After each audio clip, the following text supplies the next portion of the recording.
Bloomberg years. It is an attack on suburbanization, hyper-gentrification, and all that led up to it.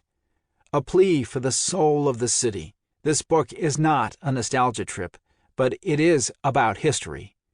Mostly it's about the city in the 2000s, life in the new Gilded Age, now that the rambunctious New York we knew has breathed out its death rattle. Reports of New York's death are not greatly exaggerated, though some would argue otherwise, insisting that the city's undomesticated heart still beats in far-off corners of Brooklyn and the Bronx, that you'll find a faint pulse in whitewashed Manhattan if you look hard enough. These insistent optimists, deep in denial, point to any trace of the old town and say, there is New York. Yes, there it is, but it's only a remnant, a lone survivor from an endangered species rapidly vanishing. Maybe it's that dive bar with the Ramones on the jukebox, or that bookshop with a cat lounging atop the stacks, or the rare sighting of a transgender outlaw walking some West Village street in platform heels.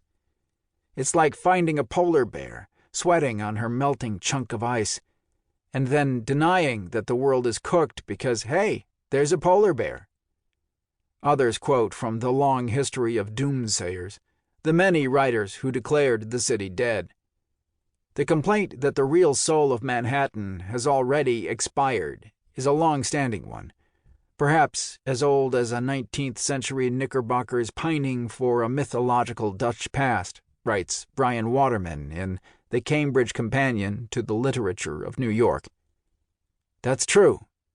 But has the complaint ever been made by so many, so relentlessly, and with such passionate certainty as it is today, and with so much evidence to back it up? Novelist Caleb Carr called the massive change to the 21st century city a regrettable, soul-sucking transformation. Patti Smith told us to find a new city because New York has closed itself off to the young and the struggling. David Byrne wrote an essay on the cultural death of New York, saying, "Most of Manhattan and many parts of Brooklyn are virtual walled communities, pleasure domes for the rich." Essayist David Rakoff observed how the town's vibrancy and authenticity have been replaced by a culture-free, high-end retail clusterfuck of luxury condo buildings. Responding to all this, the counter-argument goes, but it's safer, the streets are clean, and we have great restaurants. In The New Yorker, Adam Gopnik summed it up. New York is safer and richer, but less like itself. An old lover who has gone for a facelift and come out looking like no one in particular. The wrinkles are gone, but so is the face. For the first time in Manhattan's history, it has no bohemian frontier. I could go on with pages of similar quotes, all from the past decade or so, a chorus of voices from literature, art, new media, journalism, all making the same argument. At the beginning of the 21st century, the city changed in what felt like an instant, and the change wasn't good. In short, New York has lost its soul. The place is dead. Okay, dead might be hyperbolic.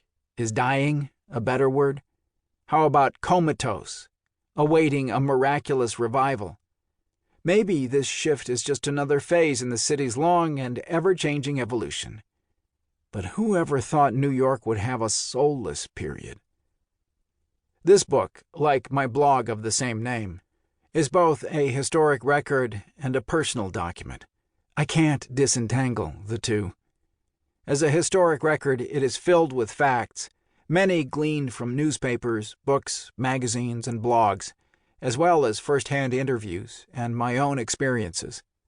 I've done my best to be accurate, but singular truth is a slippery thing when recounting the city's daily dramas. As a personal document, this book is filled with metaphor and conjecture.